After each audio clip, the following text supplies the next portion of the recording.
be affected, and it did not register on his machine. So we would ask that a clean copy of it, we still renew our request that a clean copy of the E01 image made of 6/11/2008 be provided to Ms. Arias.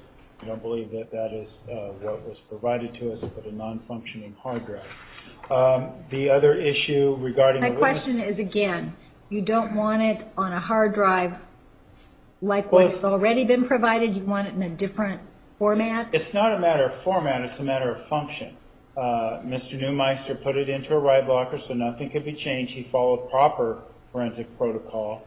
That's why I say I don't know what Mesa Police Department did.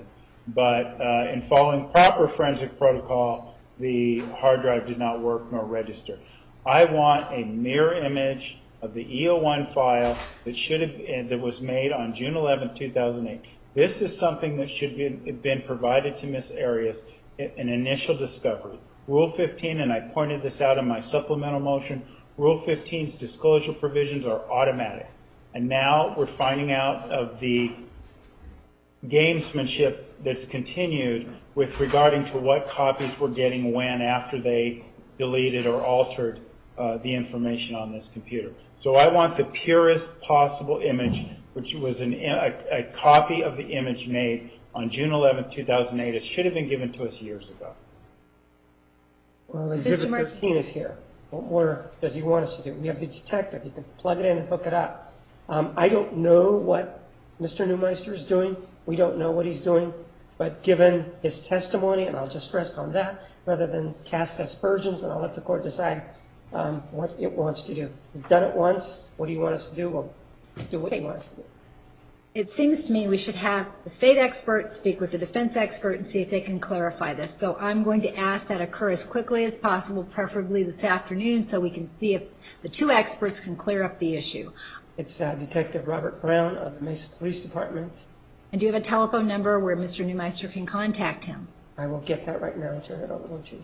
And I know Mr. Neumeister is involved in other cases, as with his associates. This interview on Thursday, I have not got confirmation on their availability for that yet.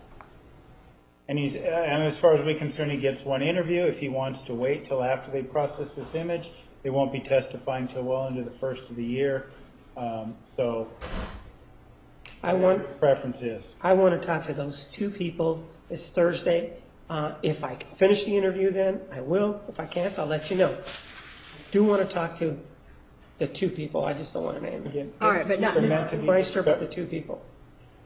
Again, we have this consistent modus operandi of the state where they try to get multiple interviews with the same witness because they don't want to do it in one shot, as is customary and is required. So I will again try to secure their availability. I don't know whether he wants it and wants to point down and articulate how badly he wants it. It doesn't mean it's going to happen. Okay. So how long? Hold on. How long do you think you need with these two witnesses, Mr. Well, yeah, you've given me an hour with each. I think that in terms of what they did, I want to find out what they did, who they talked to, that sort of thing. Do you believe an hour is enough? Right now it is. Yeah, it depends. All right. So an hour for each of them. Again, I can't confirm their availability, and of course they haven't looked at all the evidence given what was disclosed to us yesterday. I understand. Mr. Nurmi, you have the state expert telephone number. Do you want that person to speak with Mr. Neumeister or someone else? I will try to endeavor to see if Mr. Neumeister is available. I know he's involved in 4 other cases at this time, so I don't know his availability to make those arrangements or the availability of his staff. Okay. All right, let's go. All right, just for the record shows I did give him the number. Juan, are you returning the exhibit to me? I am returning it right Juan, is this a general number or number out to him? now. That's the number I was just giving him. Okay.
Please be seated. The record will show the presence of the jury, the defendant, and all counsel. Ms. Wilmot, you may continue.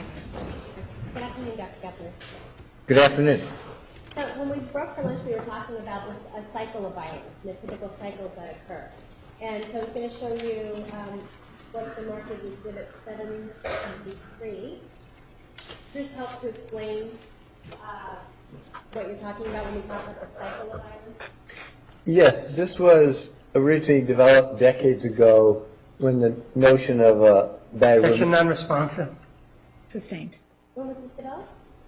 years ago when Dr. Walker, Lenore Walker, created the term battered woman syndrome to explain a cycle of violence that she found in her research and in her work. And it's been modified, and it's not as... Objection non-responsive. I'm sorry, I didn't hear your objection. Non-responsive beyond the scope of the question. Overruled. You may continue. You were saying it's been modified and... Yeah, you asked me to explain it? Yes. Oh, okay. Just making sure. What we've learned since then is this doesn't apply to all domestic violence. That's what we've learned. But it's still useful in many situations. So what it does is phase one, which is just, spot here, and you can see up here the description. So this is where there is some type of abuse, threats, physical, control. This is where power and control starts, or at least at the time. And then as it goes, as this is representing, it builds. The tension is building, the atmosphere is getting unpleasant, and then at stage two is an explosion. In other words, there's some type of incident. It could be physical, it could be a huge verbal fight, it could be all sorts of things, but there's some type of abusive or violent incident. Police may or may not be called. Oh. And then after that, it works into what's called phase three, which is sort of a calming period, where after the incident and the explosion of whatever it is, there's apologies, remorse. I'll never do it again. I don't know what happened. That's not the way I want to be. And oftentimes there is a sort of sexual interaction then in this calm period, sometimes referred to like make-up sex, etc., with the hope then that, okay, it's not going to happen again. So what we've learned with this cycle is, first, it doesn't happen in every situation. There's domestic violence that doesn't follow it. But for some relationships, it's pretty accurate. The other thing we've learned is that the frequency can change depending on the relationship or over time. So this particular cycle that you see in the early stages of a relationship may happen, and then you may not have the next explosion for months, possibly even a year. But gradually the tension starts building again, and then you go through it again. Sometimes this starts getting closer and closer over time, where we've had situations where it may have started in one instant and then nothing for a long period of time, but then all of a sudden this cycle starts happening sooner and sooner, and we've actually had situations where this particular cycle can be a daily interaction, where you have a blow up and then a calm, regret, okay, it's not going to happen again, the victim convinces himself, and it keeps going, and by then the conditioning has already occurred. What do you mean by conditioning? The whole point of this cycle of abuse is that it is a gradual process where the power and control is exerted, and the victim gets more and more dependent, passive, submissive, and essentially gets conditioned to this type of interaction. And it's, in our terms, it's like a learned helplessness, learned hopelessness. It means that you don't see an escape, and you keep working for this part, which is the hope that it's not going to happen again, and you often even convince yourself that it isn't going to happen again. We see defense mechanisms kick in, like minimization. It's really not that bad. You know, he's not putting me in the hospital. Why is that a defense mechanism? Because it's minimizing the abuse and the importance of it and the dangerousness of it. So it's like they're trying to convince themselves it's really not that bad. I mean, an example would be if you ask, say, and I'll talk about a woman in this, in an interview, okay, are you a battered woman? Most will say no. They don't define themselves as a battered woman because in this process, in the conditioning, you come to believe or convince yourself that whatever's happening to me has to be worse for me to get into that category. So I wasn't put in the hospital, or I didn't have a broken bone, so I'm not really a battered woman. And that defense mechanism, that conditioning, allows this to continue until you get to the point where you don't see an escape. You get, I don't like to say used to it, but you accommodate to it. So this is the way life is, you know. And so during this stage over here, this tension stage, you're just, I don't want to make waves. If you talk to a person who's been in this, you'll hear frequently, it's like walking on eggshells. Because I'm really trying to make sure I don't get him mad. And you can see the self-blame. It's my fault he's getting mad. I'm saying something, I'm doing something, and that's this process. Okay. And through all your record review, your observations, the testing that you've done and that you've reviewed, the interviews that you've completed, do you see any of this type of cycle in the relationship between Mr. Alexander and Jodi? Yes. What do you see? This is actually a pretty accurate description, according to the records, texts, emails, our observations, our testing, where this control issue you can see starting to happen late 06, early 07, and then the first incident, what I would call an actual incident, is March of 07. And I don't recall exactly what precipitated it, but basically what we have is him grabbing her and causing pain in an argument. So he's angry. Dr. Rector, let me ask you a couple questions about that. You said you don't recall what precipitated it. Is that, isn't it important to know what precipitated it? Well, yes, except, yes, it's important to know as part of details. But once you do know, I mean, trying to remember it is virtually impossible. As I mentioned... Virtually impossible all the time, or are you speaking specifically about this case? Oh, no, I'm talking more about a case like this. Oh, okay. This case, I mentioned we had 12 binders, which is probably 10 to 12,000 pages of records going over years. And our summary of that, just to get the main points, is 100 pages. Timelines are like 8, just to get the picture. It's important to have the picture. That's the puzzle piece. It's important at some point to look at all these details, but to come back, if you're not living it, and try to remember, I can tell you my memory is pretty good, but it's not that good. I couldn't tell you every detail in those 12,000 pages. I can give you an idea. I might remember some, but like I can tell you from what we've condensed down, it was March of 07. I would have to actually go back into our summary or the actual records to tell you it was March 3rd or March 6th. Well, what we're trying to do, we meaning me, my team, is get the puzzle pictures, and as long as we're going through and trying to look at that, yes, you do need to know the details, but the exact details of what he said that ticked her off or what she said that ticked him off isn't going to change the picture.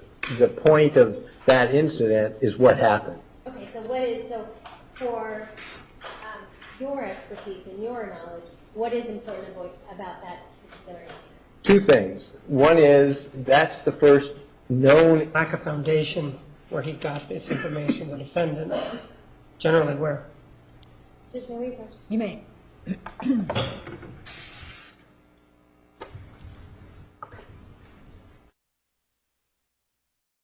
Okay, cool.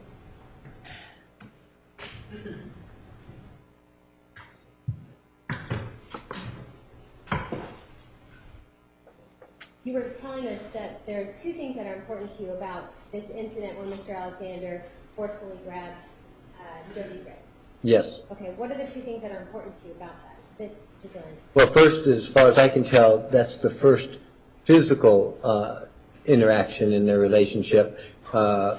Physical meaning where what we would call domestic abuse, more physical, occurred. So that's the first thing. Okay. If we're talking about the cycle, so if we put up here as an incident, as far as I can tell, that's the first one is March of 07. So that's the first thing. Okay, and do you consider that physical even though nothing was broken, police weren't called, there was no bruises, things like that? I don't think there were bruises. I actually don't know that for sure. But yes, the first part was I'm not aware of any medical attention that was used or needed. I'm not aware of any bones or sprains or any. You're right. There's no obvious major injury. It's abuse in our view because it is physical. I mean, grabbing somebody forcefully is, if you remember that power wheel, is one of the things on it. And especially, we're not talking about grabbing somebody in an intimate situation. You're talking about forcefully. You're angry. They're arguing. So that's the control part. You're doing it to control. But the part that's important about that is it was not identified as one of the incidences of domestic violence by Jodi herself. That's what I meant earlier when you asked me about minimization. She described the incident and that it caused pain. I mean, she was grabbed on the wrist. But when she's asked to recount, okay, let's talk about the different incidences, that's not one she talked about. She talks about 4 others. That's the minimization and things I was talking about. And then she talks about afterwards how they made up and et cetera. And there's not another incident, a physical incident, for a very long time. Okay. And so is it important to you then when somebody is not able to recognize that there's this physical abuse going on?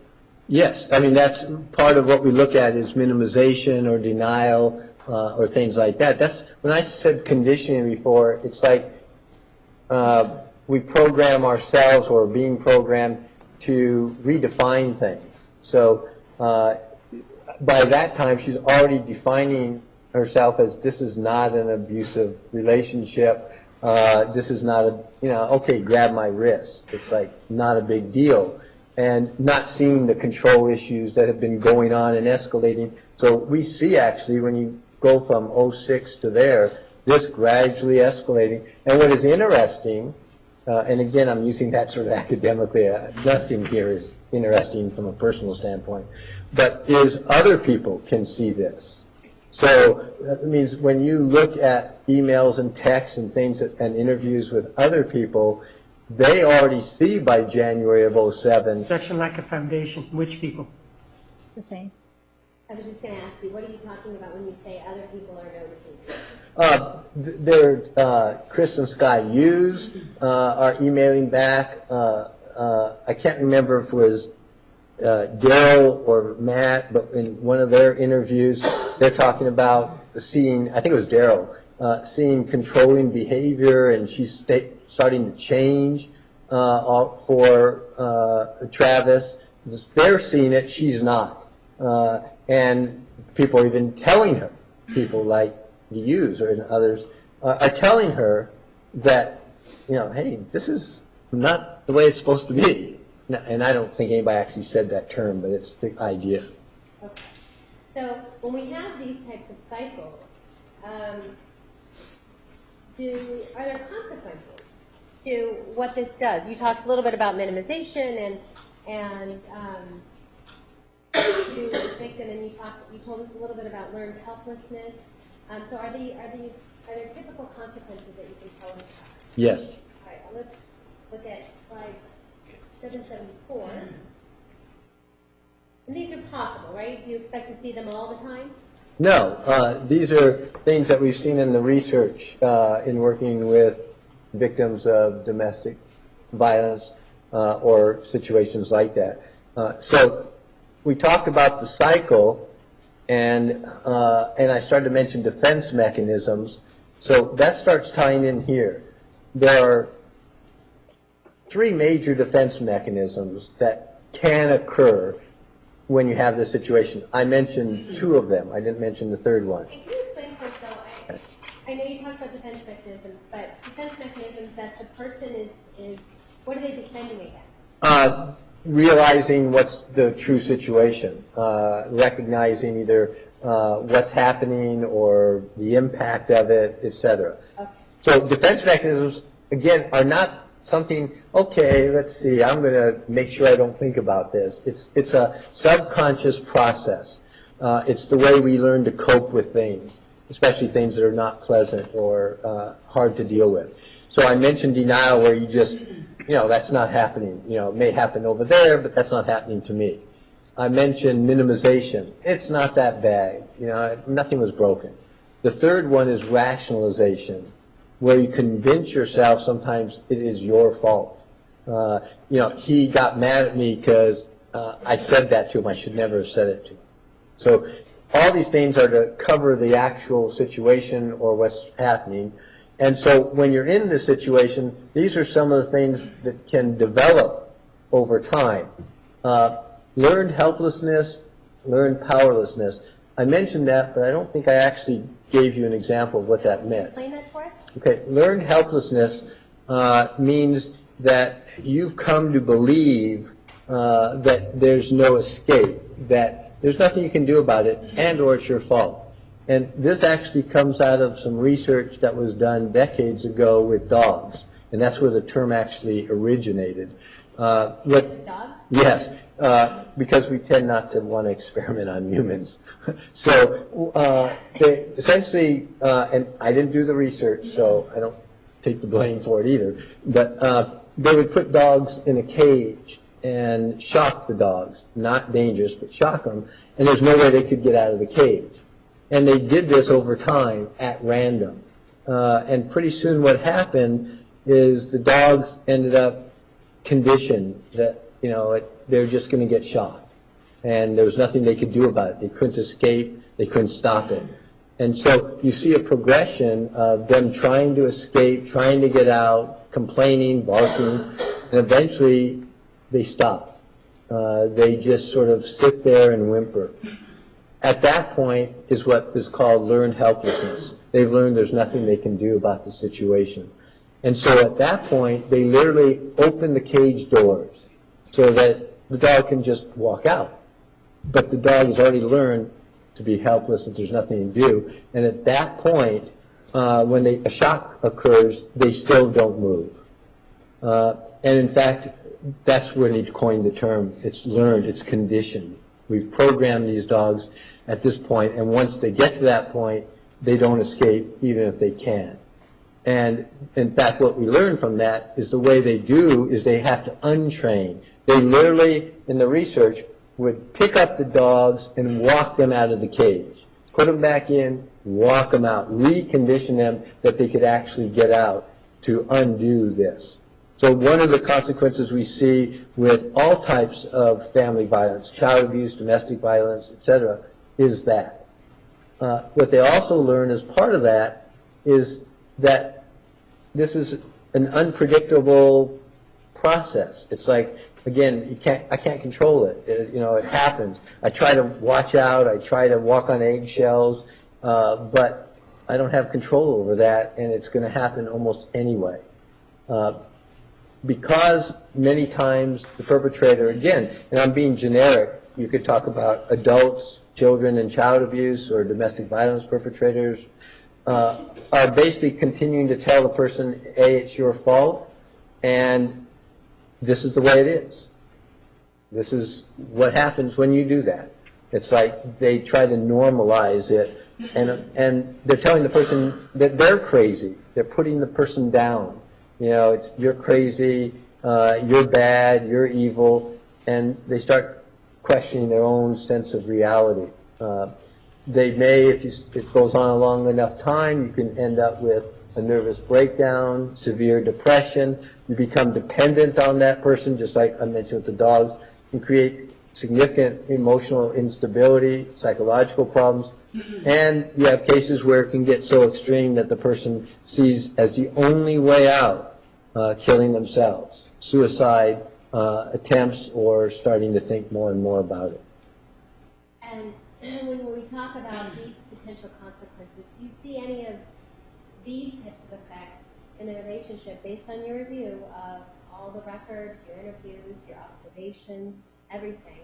Do you see anything like this in the relationship between Sandra and Jodi? Yes. What is it that you see? A combination of these things. Definitely this feeling of powerlessness. We see that feeling going on at times in the relationship with the communications back and forth. Believing that she isn't. Oh, I'm sorry. When you say the feeling of powerlessness, who's feeling powerless? I'm sorry, Jodi. I mean, I think she at times uses the term, I'm so tied into him. We're like joined. Protection, lack of foundation, where? Source. And so, and several times saying it was essentially my fault.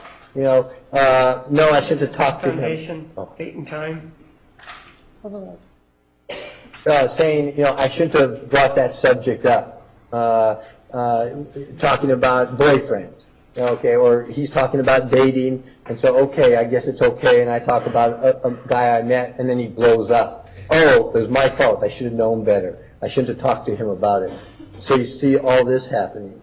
We talked about the suicide during that time in emails, in her journals, now in going back in interviews, looking at being very suicidal during that time period in 08 especially. Before the murder, afterwards, no attempts that I'm aware of, but lots of thoughts. You see it over and over in her journals about it. This is, you know, I'm worthless. There's nothing to live for. You know, those types of statements. Okay, and then is there also something like psychological reaction? Yes, these things lead to different potential psychological reactions. So what we just talked about, the possible consequences lead to psychological Yes, reactions. they're sort of tied together. All right, so I'll show you Exhibit 775. And tell us, you said they're tied together, but how are they related then? Because when you start developing feelings of helplessness, powerlessness, where the defense mechanisms are kicking into overdrive, essentially, where you feel that there's nothing you can do about it, that it just keeps happening, that you're caught, then that starts having an effect on you psychologically. And that's what this is talking about. What are the effects? So one is that you start losing who you are. Your identity is so tied up in this that you actually lose this, what we call self-identity. You start questioning yourself. You don't feel secure in who you are or what's happening or where you're going. You don't feel that you can control what's going on.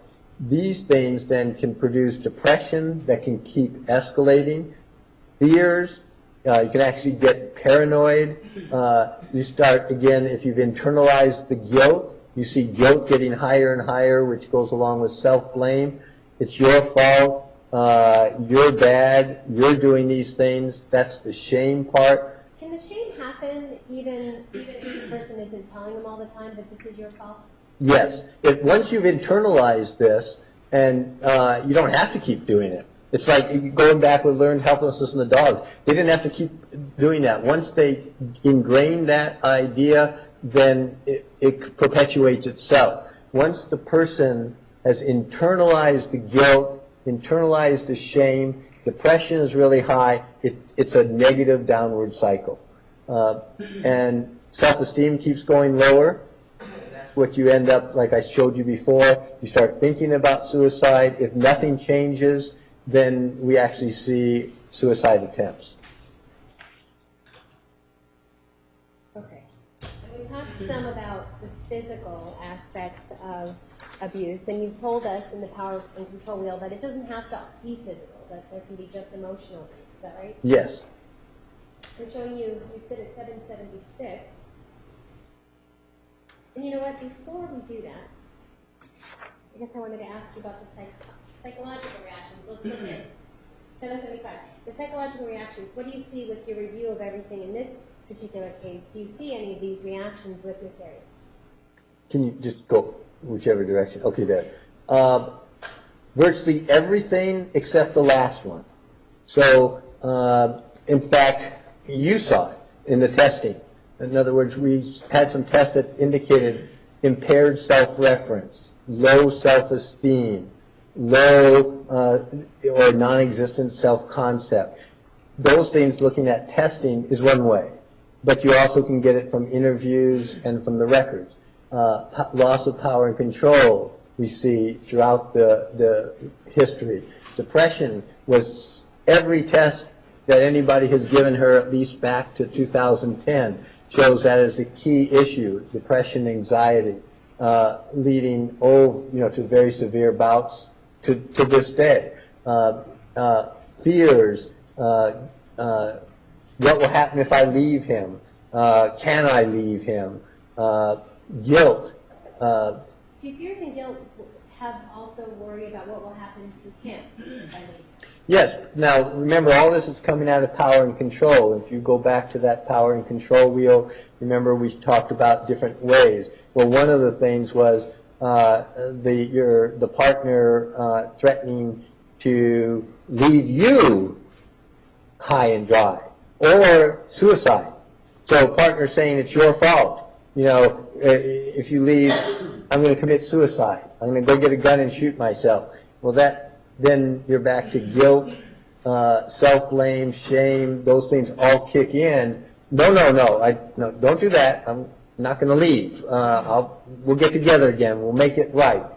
And that kind of statement is back to it's my fault, and I'll be better. I'll be good, type thing. And that's And do you see part that of it. with Yes. In almost all the arguments, you see her apologizing. A couple times in her journal, she says, okay, I went over and I apologized because I knew that's what he wanted, even though I didn't do anything. But I apologized. do you see her apologizing in the text messages, going back and forth when they're having a fight over text? Yes, and even saying that the way she knew that an argument was over is when we had sex. If we had sex, I knew that argument was done. And so you see her, okay, we're going to do that to get the argument over. And saying that, I apologize. I was always the one apologizing. That's the part, you don't see it here, but part of dependency and the things I just showed you is not only blaming yourself, but it's also really internalizing that. That's dependency. That's what we talk about when we talk about dependency. They start becoming dependent on the person. That's the power and control. And definitely see that. Her self-esteem, now in hindsight, like the interviews in the last year or so, is starting to finally recognize, and this is 5-6 years later, 7 years later, et cetera, whatever, no, 5, I'm not exaggerating, 5-6 years, and first starting to recognize that, God, I was dumb. How did I do that? Why did I do that? And why did I go with him? Why didn't I leave? Now, it's questioning herself in a different way, but back to guilt, and it's, why didn't I do something? But it's taken years for her, no therapy. I mean, I said, we're not doing treatment, she's not getting treatment, but for her to start developing the insight that, maybe this was really not a good thing. And gradually starting to raise self-esteem. All right, so we were starting to talk about 776. And so what are we learning here about emotional and psychological maltreatment? Well, one of the things, and the reason I put this together is because society, all of us, tend to minimize the psychological aspects of abuse, whether we're talking about with children or adults. Nowadays, we're so tuned in with media to physical, broken bones, blood, guts, injuries, hospitalizations, that we tend to minimize the psychological part. In fact, people do that all the time. Okay, so they argue. Okay, so they calls her names. Not a big deal. You know, I yell at my kids. Okay, it's not a big deal. Well, when you start developing a pattern, and you can see here, not just arguments, but a pattern here of threats, of put-downs, of jealousy, of degradation, name-calling, isolating behavior. I'm talking about a pattern, regular life in, day out. Then this has a huge toll. When you actually work with victims of child abuse, adult who were victimized as children, or adult survivors, in other words, they're called, or domestic violence victims, and you start looking at these issues, what we find is even those who were physically injured, the physical injuries usually will heal, but the scars from the psychological damage can last a lifetime. And when you actually deal with treatment, those are the things you end up focusing on. And that's what victims will eventually tell you that's still there. Yeah, kids who were abused as children, I'm a big man, I'm 6'4", not me, but 6'4", 250, strong, healthy, but I feel like a little boy inside when somebody starts yelling. So that psychological stuff, very powerful, and it could be done through damaging property, through threats, throwing things, all sorts of things. The real point of this slide and when we do the training is how damaging the psychological things for adults and kids are that we just tend to minimize as a society, as people from person to person, and we tend to overlook that. So let's look at some of the emotional or psychological things, abuses, like examples, right? Yes. Okay.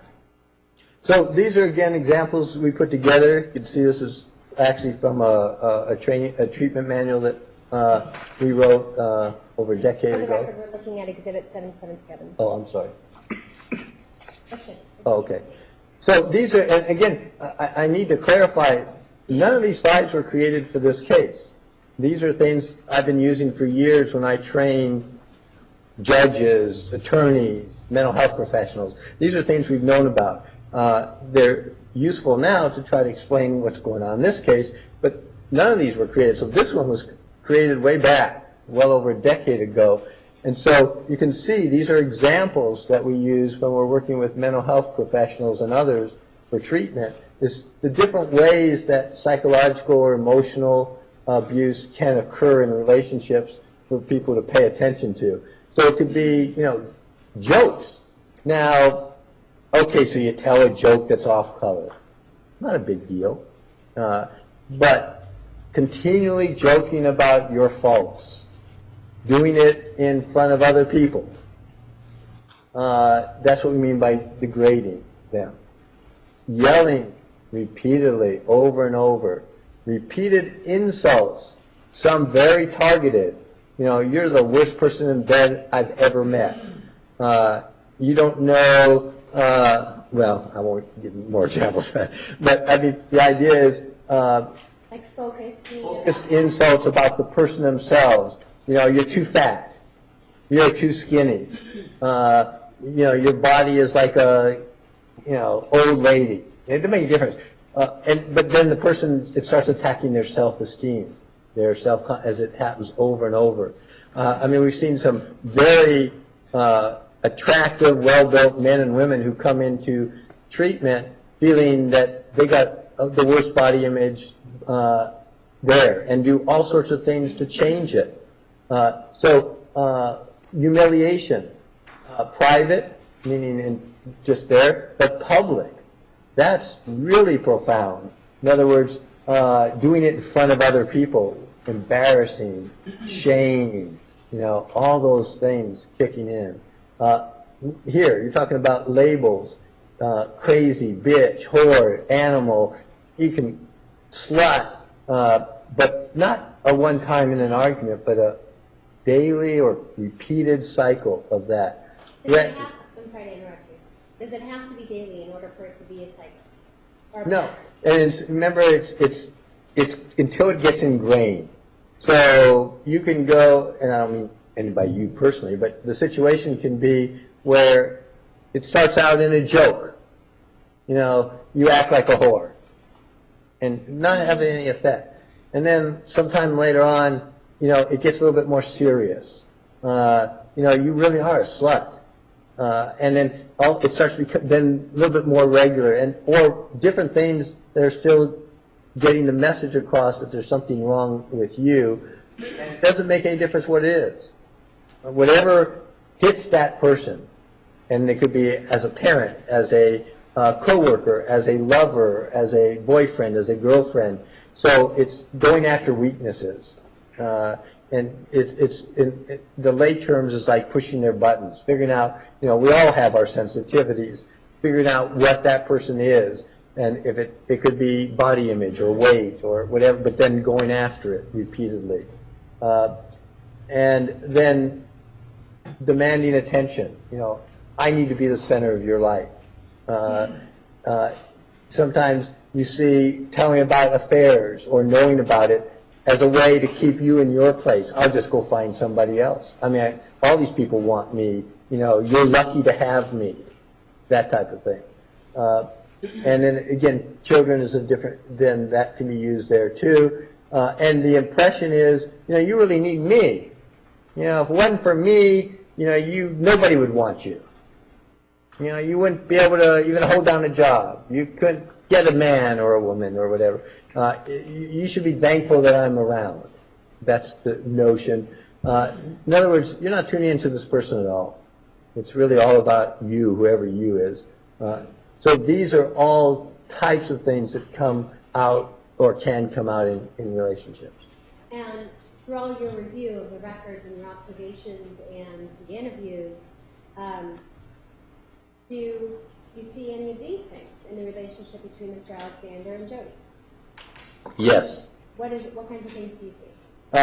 Well, you definitely see the humiliation. Objection, lack of foundation. Where? Source?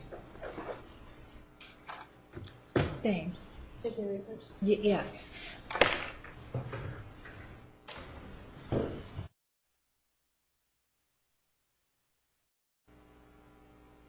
Okay, you said you see humiliation? Yes. Oh, I'm sorry. And what's the basis for that? Where do you see that? In the records, Yes. In text messages, in emails, and in interviews with Jodi herself. And what is it that you're seeing, though? You mean example? What causes humiliation? Oh, being embarrassed in public would be an example. Specific to this case. Okay, well, for example, in the, and I don't remember if it was in the records or in the interviews with her, but back in January of 2007, for example, she talks about, and it may be her journal, where Travis calls her skank in front of other people and how that made her feel. That's one example. Another example would be in those days when she would identify them as each other as boyfriend and girlfriend. Their texts basically indicated that, but she would note that he refuses to hold my hand in public and he'll put me down when we're with other people, but as soon as we're alone, it's like we're all into each other. That would be another example. Name calling.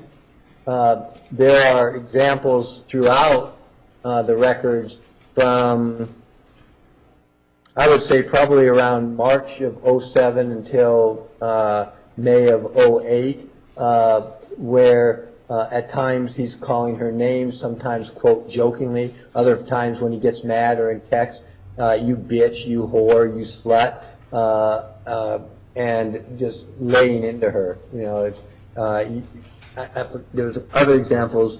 Did you ever see something where he asked whether or not a heart could beat in such a corrupted carcass?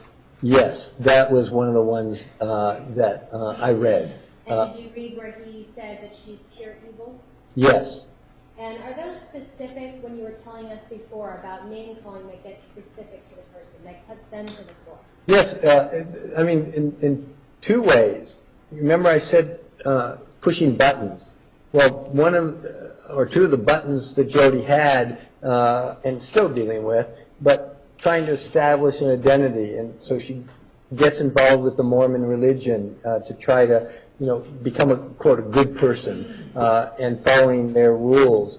And so saying you're evil is like going right to the core, because she already feels that she's guilty, she's committed sins. I know, meaning paraphrasing for Jodi, we're not supposed to have sex, but he tells me it's okay to have oral sex and anal sex because it's not sex. But I sort of know that isn't right. So I'm already feeling guilty about that, because, and then I'm evil, you know, I have no heart. Well, these are things that are already sensitive issues. You saw that in the testing. So those have very profound effects, or can, on people. And you see in the testing also, as well as interviews, and in the journals, really low self-esteem, you know, feelings of worthlessness that's starting to build over that time period.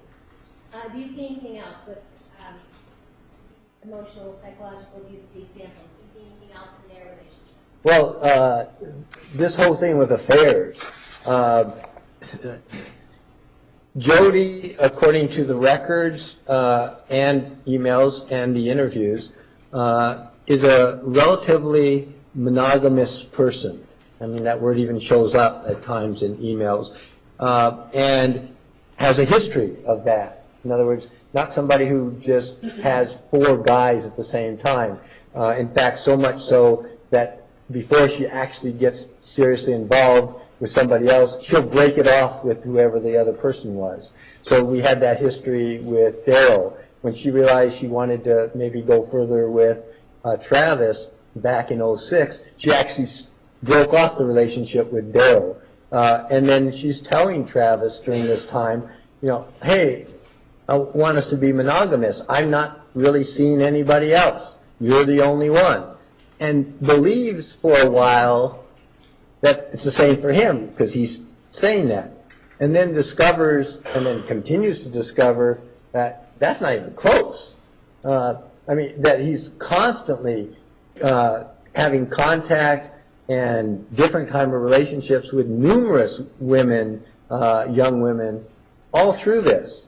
Until she finally finds out, and it just devastates her. I thought we were monogamous, and look, you're doing this.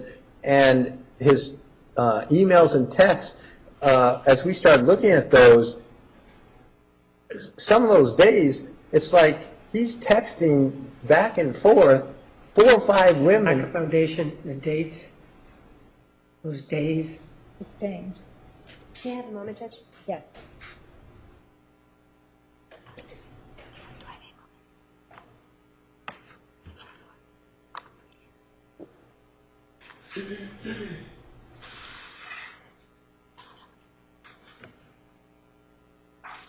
Did you review text messages from April 30th, 2008?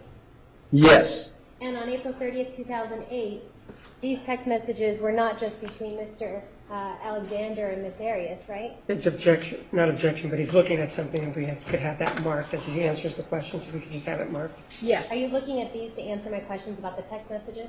I was trying to find the time that he asked, but I'm not looking at anything in text. I don't have the text in front of me. But he was reviewing it to look at the time. We could just have it marked. Approach, please.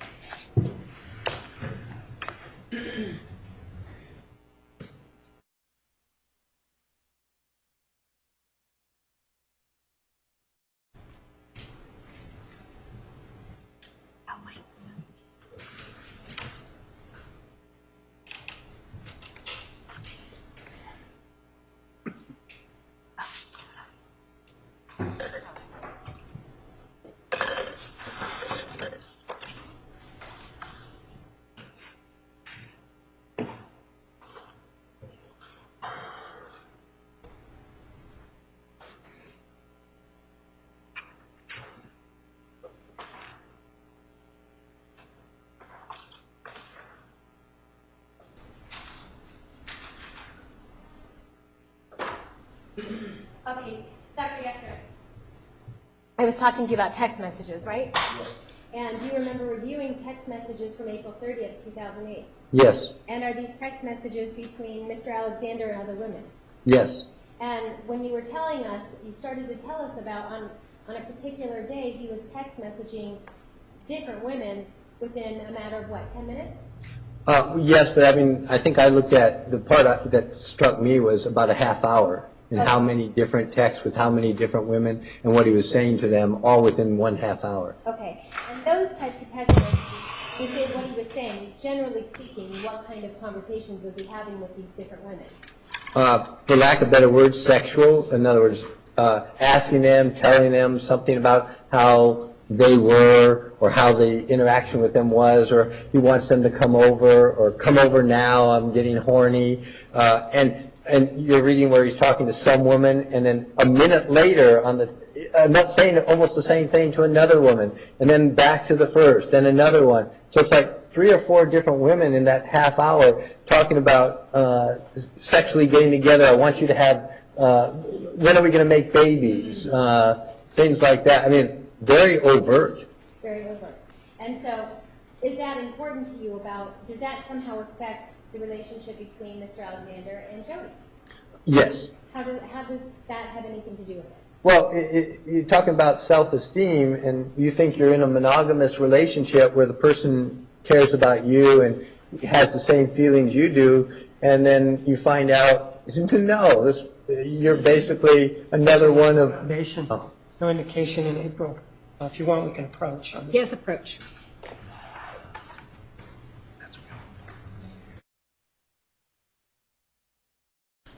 Excuse me. Also, I realized somebody's cell phone is here. Pardon? Somebody's cell phone Oh, is there's a here? cell phone. Okay, thank you. Okay. Okay.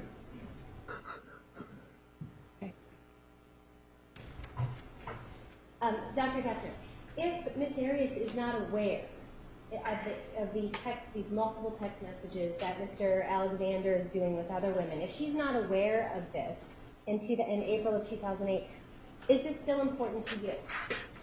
Yes.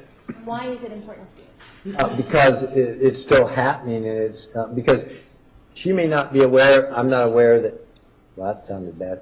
I'm not aware that she knew about those particular text messages, but it was clear before that she knew he was involved with various women and multiple women, and that was the key down here, is that he knows that.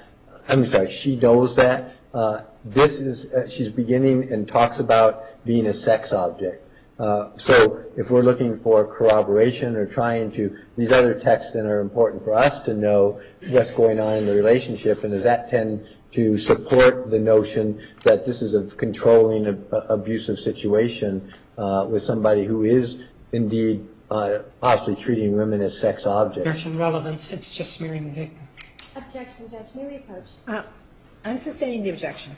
Speaking objections. Yes, no speaking objections, but I'm sustaining the objection. Move on. I'm sorry, what was the last part that you said, Dr. Guthrie? I thought you said You that. can, no, she says, wait, which objection did you say, Judge? I'm sustaining the objection. Which one? I object. Sorry. Mr. Martinez's objection, I'm sustaining it. Okay. All right. So other than we've talked about this slide and the different things that you have found in your review of the record. One of the things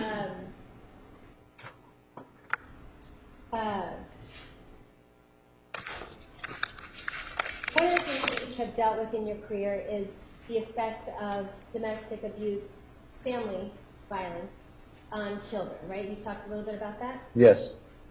And are there effects on children known from different research? Yes. Let's look at slide 778, exhibit 778. And what does this tell us here? This is essentially what we call a summary slide that just is very broad-based, talking about what we know tends to happen in the different ways a child who's growing up in a home with domestic violence or is actually being physically or sexually abused or emotionally abused can be affected. And one of the purposes of this slide is to let people know it's not a simple, straightforward thing. If you have this symptom, that meant you were abused. It is to point out all the different types of symptoms that can occur depending on the person, the child, and their background, and et cetera. So you could have two kids in the exact same home, both experiencing the same types of abuse, that could be affected very differently. So this is talking about the generally four areas that we see affected by kids. Their emotional or psychological functioning, a lot of the things we've been talking about the last 2 days. We also see that it could affect their cognitive. What that means is like intellectual or school-based or concentration, ability to solve problems, so that the stress can actually hinder their ability to do well in school, for example, or to reason, think. Socially means it could hinder their abilities and or ways to interact with peers or other people, where they may not learn appropriate social interactions. How do you interact with other people? What's appropriate? Physical means it could affect their body.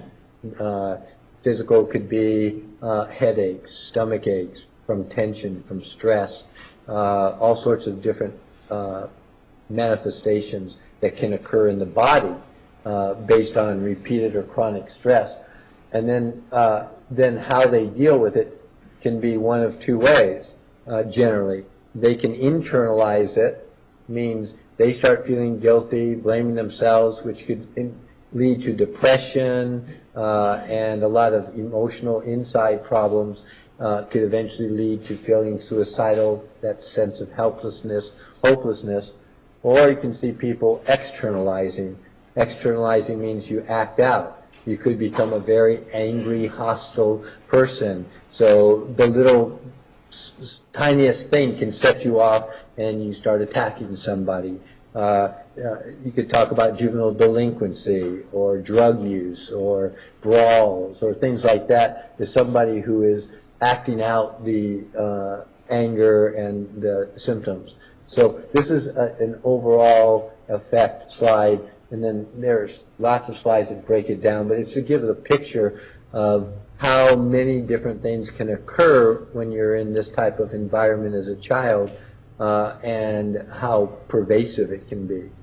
And looking at Exhibit 779, children coming out of violent homes. And when we say violent homes, does that mean it has to be physical? No, as we talked about before, and that's been one of the problems, and I always try to say violent or abusive, because then people come back and say, wait a minute, there was no physical violence, there was no battering, quote unquote, there was no hitting, and so when we say domestic violence, it really means, or domestic abuse. So neglect is abuse, even though it's not our typical way of saying it's violent. Emotional abuse that we've been talking about is abuse. So, we could probably say abusive homes, and we'd probably be more accurate. But so what are some of the things that children who grow up in these abusive homes feel? And these are 7, again, sort of overriding things that we see more typically. And I just want to emphasize, you don't necessarily see these in every child, and it could be at different levels.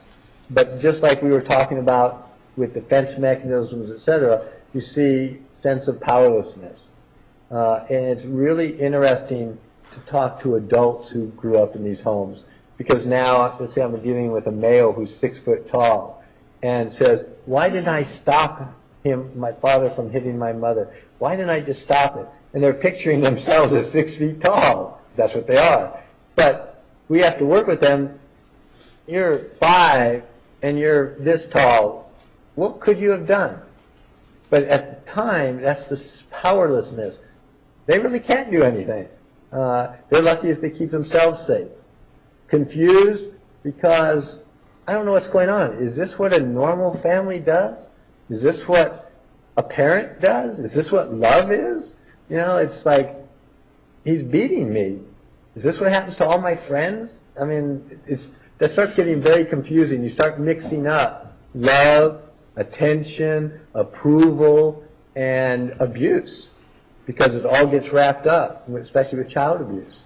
it can produce anger because you can't do anything about it. So that's another potential feeling. You see with victims of domestic violence, one of the things that we typically have to do once they get into treatment and or out of the relationship, we have to start working with them on this. They may have spent a year, 5 years, 10 years, 20 years in an abusive relationship where they're submissive, they're passive, they're taking all this in, and now they're getting out. So we have to start working with them to empower them, and now 10 years of that, the anger starts coming out. What did I put up with for those years? You know, why did I let this happen? And so now you start getting angry at yourself, angry at the perpetrator. So we have to start working with them even as adults. Guilty, it's my fault.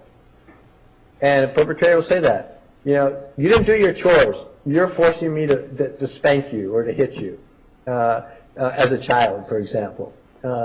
So they internalize. You know, Dad blew up and hit Mom because I forgot to wear the right clothes. Depression, you're basically losing. We are now in treatment, we talk about grief and loss, working with children and adults who have essentially lost their childhood, lost the relationship stuff.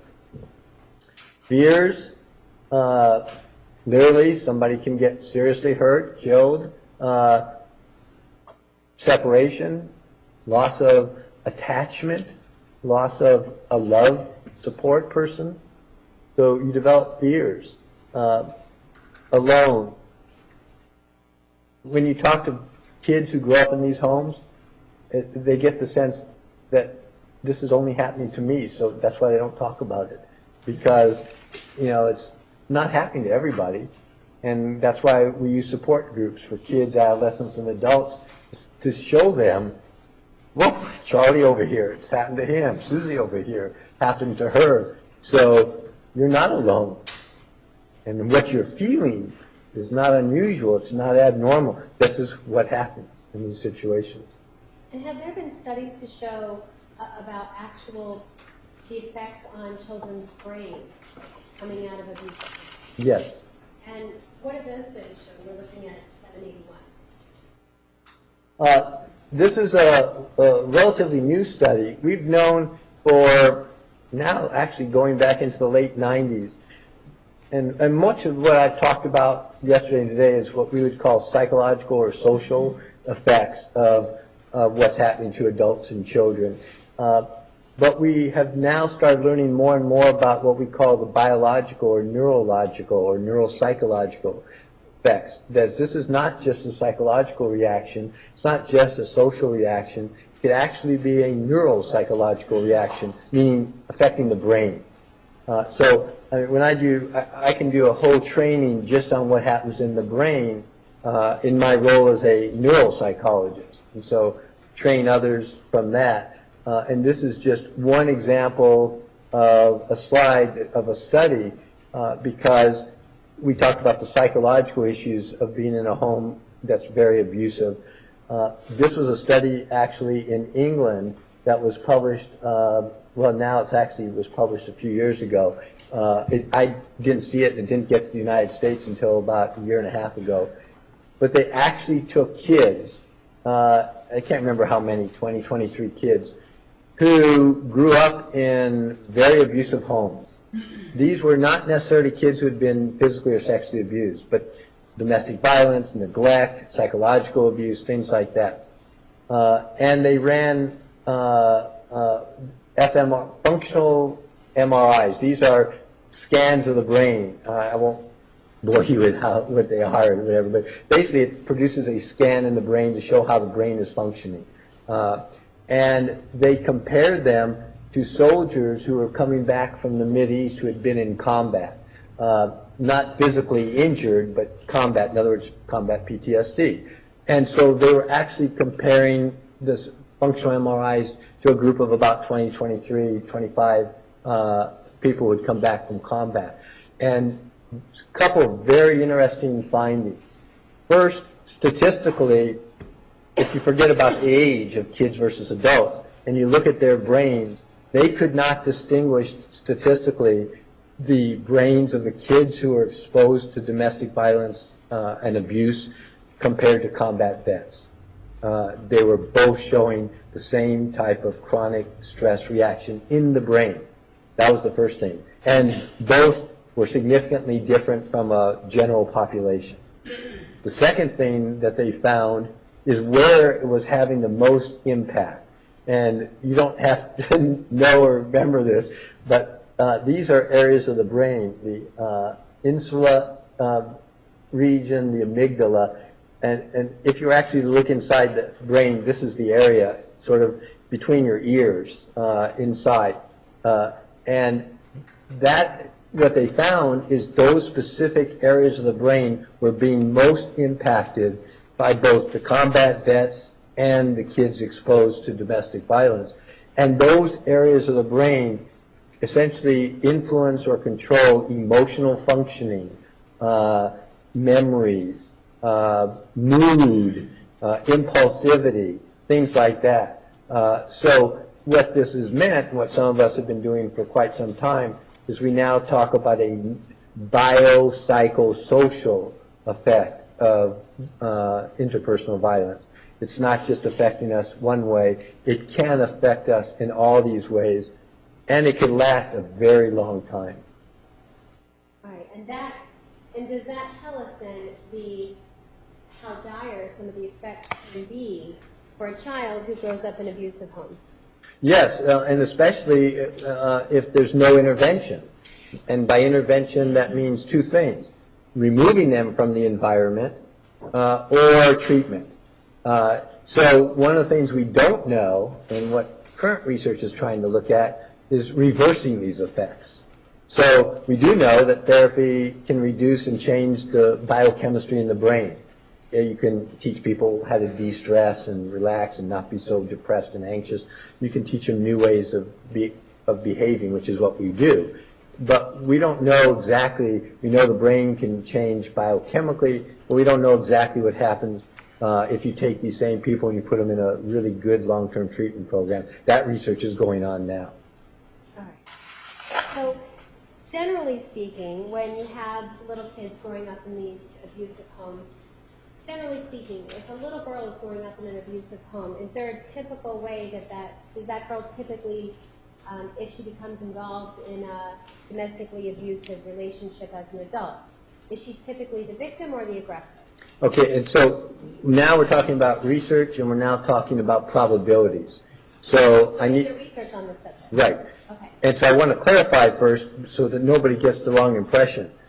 And I said this before, but it's important to emphasize. Not everybody who grows up in that home is going to turn out a certain way.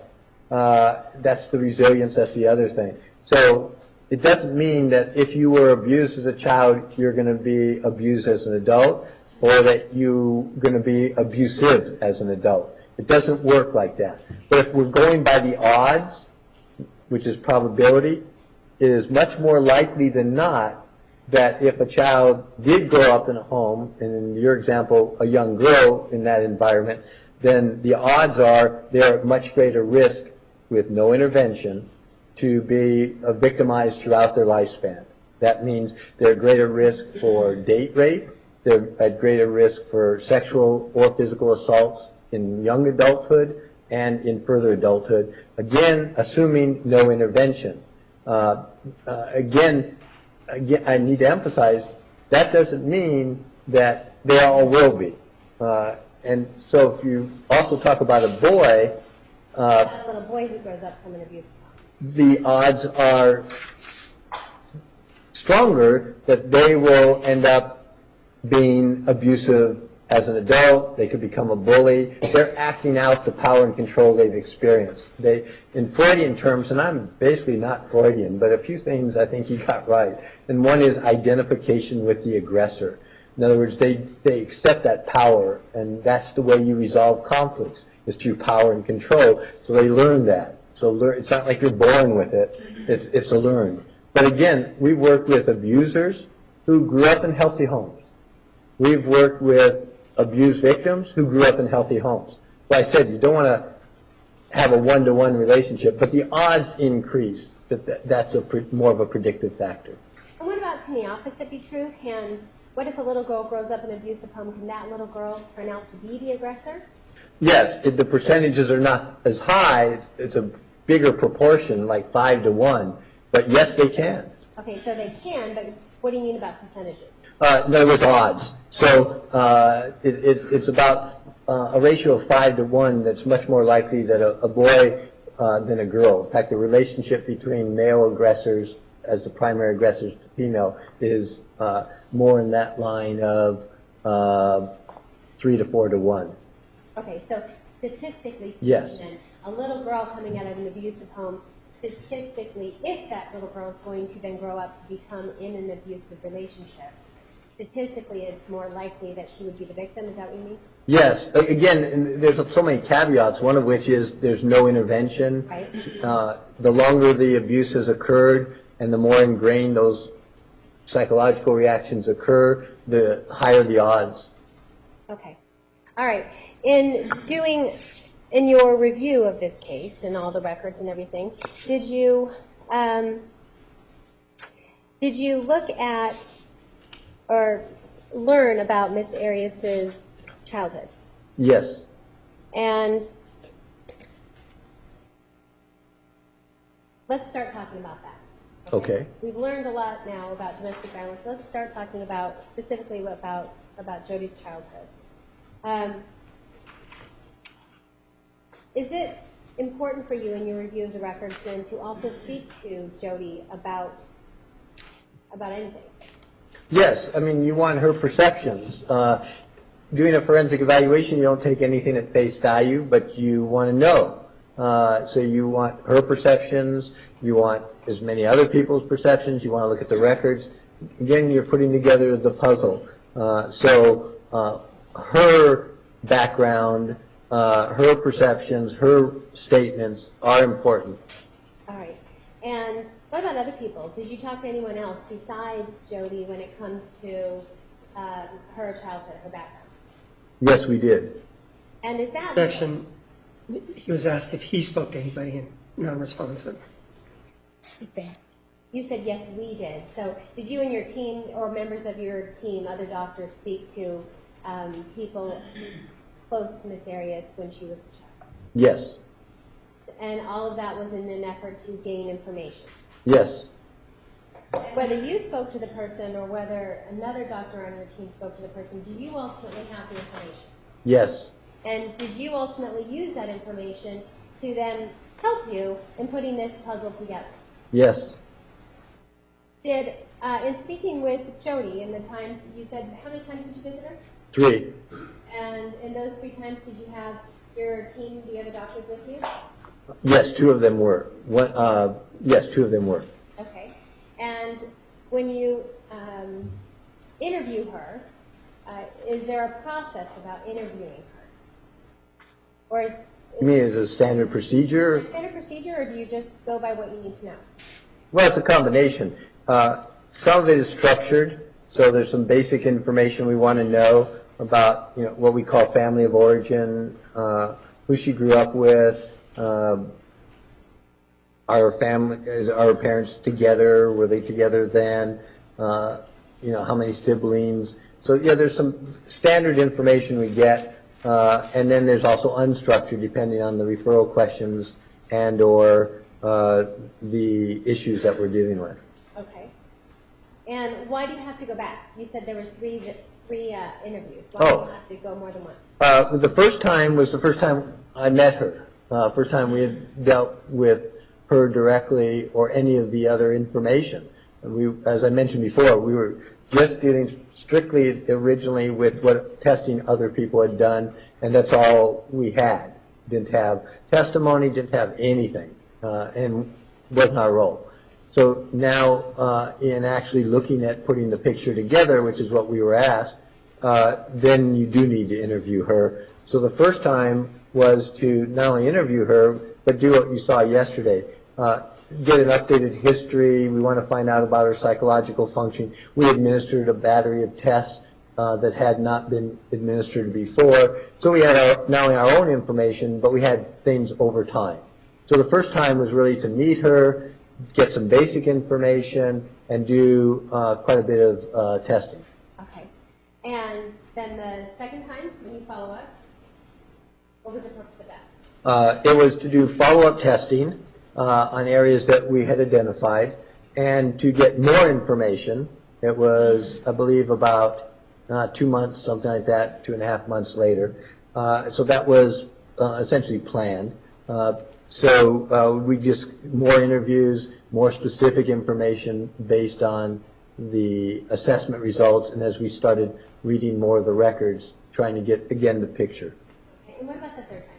Third time was about, 6.5 months later.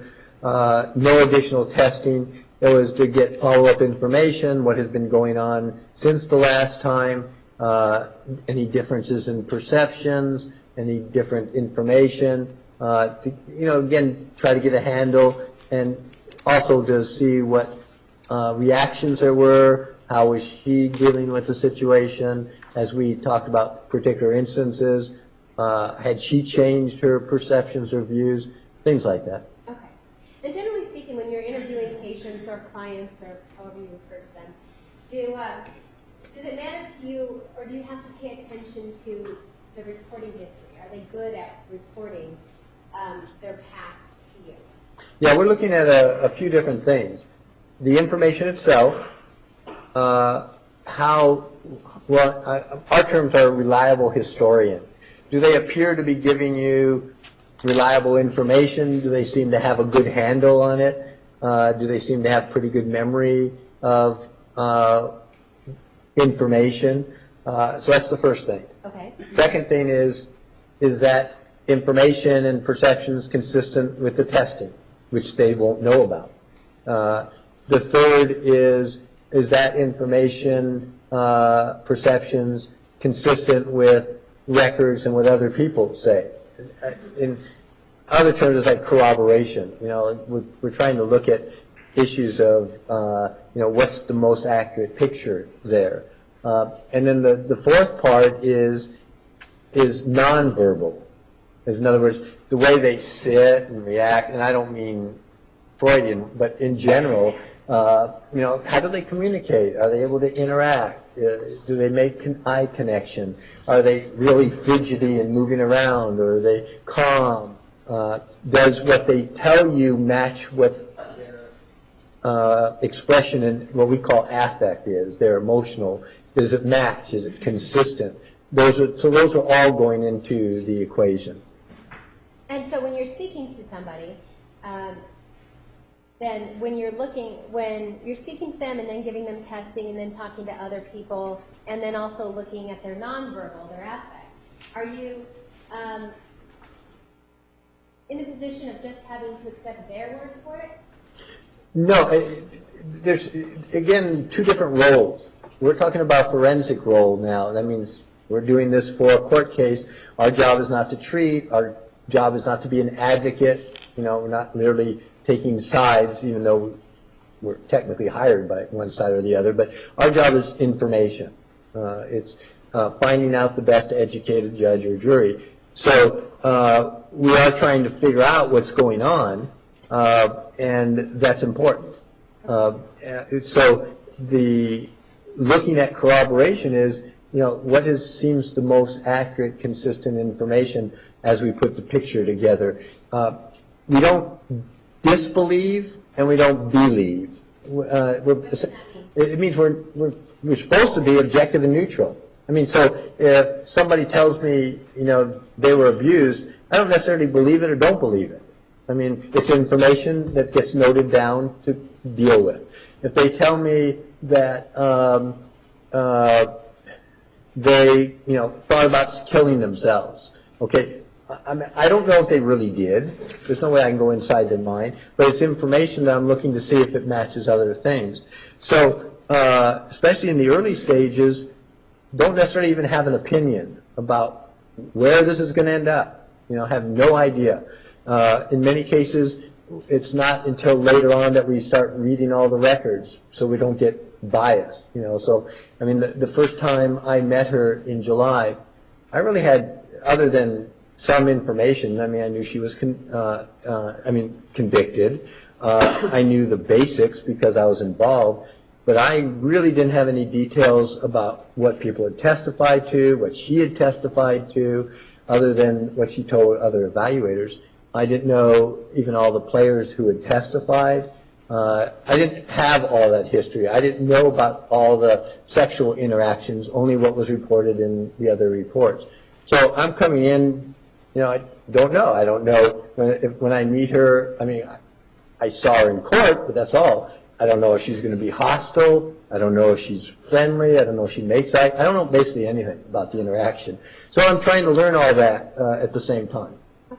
Judge, do you want to say? Yes, we're going to take the afternoon recess. 15 minutes. Please remember the admonition. You are excused. You may step down.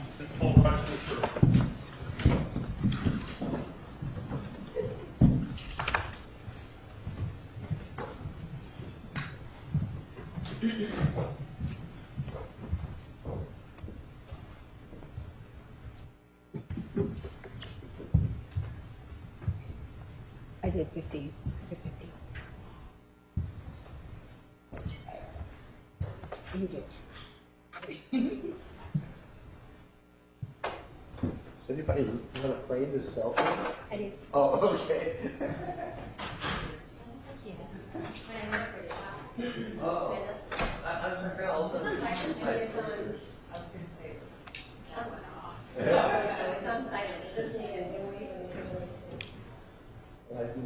Yeah, I don't know. You guys see that. Oh my God, that's totally my name. Oh, yeah. I know.